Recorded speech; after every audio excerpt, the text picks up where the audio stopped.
to a lady, and I think it was a lady, well, I'm not 100% sure, but underneath the wheel, and could hear screams. And then we heard gunshots again, and as we looked along the bridge, because we were only crawling along the bridge, there was bodies, literally. Must have been about 10 bodies. 10, 12 bodies, all in different places. In different places along the bridge. Being shot, yeah. At least 5 people are dead tonight in London and dozens more hurt after a terrorist ran over people with his car and then went on a stabbing spree. Katie Hopkins is a global columnist at dailymail.com. She's widely despised vehemently by fashionable British liberals for saying that the country's multicultural policies are making attacks like today's inevitable. Katie Hopkins joins us tonight live. Katie, thanks for joining us. Is it too much to say that you were reviled by fashionable British liberals? And if so, why exactly are they so mad at you? The Liberals are cross at me. You know, they are London. London is a liberal city, and we've seen a lot of this tonight after the attacks, after everything that's gone on here today.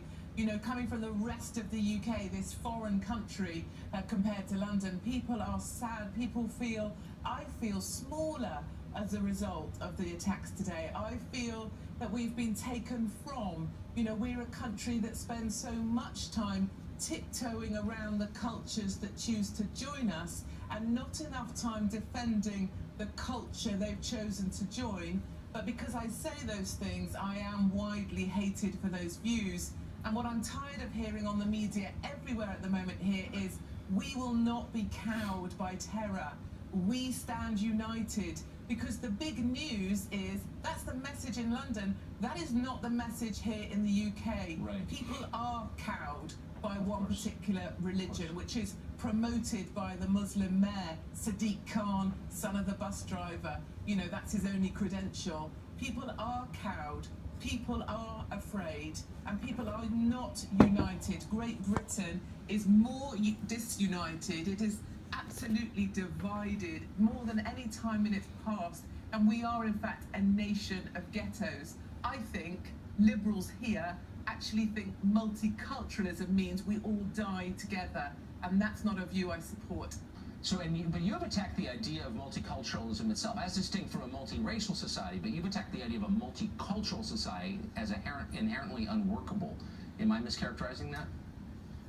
No, not at all. I was writing about it today at dailymail.com. I really believe that all we are is a nation of ghettos. I can go to the west of London and I'll find the Afghanis. I'll go to the east of London, I'll find the Eritreans. They don't speak to the Somalis, who don't speak to the Syrians. All that conflict, all that war, all that tension, that didn't get left behind. They just brought it here. They are enclaves of individuals here in the city. And if we imagine we're united, that we stand strong, that's a lie. All of these hashtags, you know, lights, visuals, candles, making hearts 1 year on from Brussels, that means nothing. Put that stuff away. Don't turn the lights off on the Eiffel Tower. That isn't a solution. We need a solution.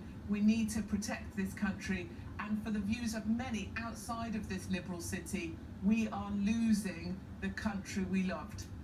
What was the point of this exercise that got us to this place? Was it to make, as I suspect, a small number of rich people feel virtuous and good about themselves? Was there some other reason to create a society like this? It seems to be this idea that it's a good idea to be multicultural, that that's the accepted right answer. You know, these days, opinions are no longer kind of you know, you can't just have an opinion. Opinions are either right or wrong, whereas I would say there aren't any right or wrong opinions. You know, life is not an exam, and no one made you the invigilator, but somehow multiculturalism is the right answer. And we're already seeing tonight people talking about an attack that happened on Joe Cox by the far right, like there's some kind of game of snap or, you know, one-upmanship. And then we hear people saying, you know, we're worried about making sure we offer support to the Muslim communities. I'm sorry, that is not what the rest of the UK is thinking. The rest of the UK wants someone that is going to stand up for patriotic Brits, and somehow Brexiteers like myself end up getting the blame for this sort of thing when we're the ones who want to defend the country we used to be proud of. Well, I suspect your leadership hates the rest of the country, and we recognize that very, very clearly here. Katie, thanks a lot for joining us. Of course.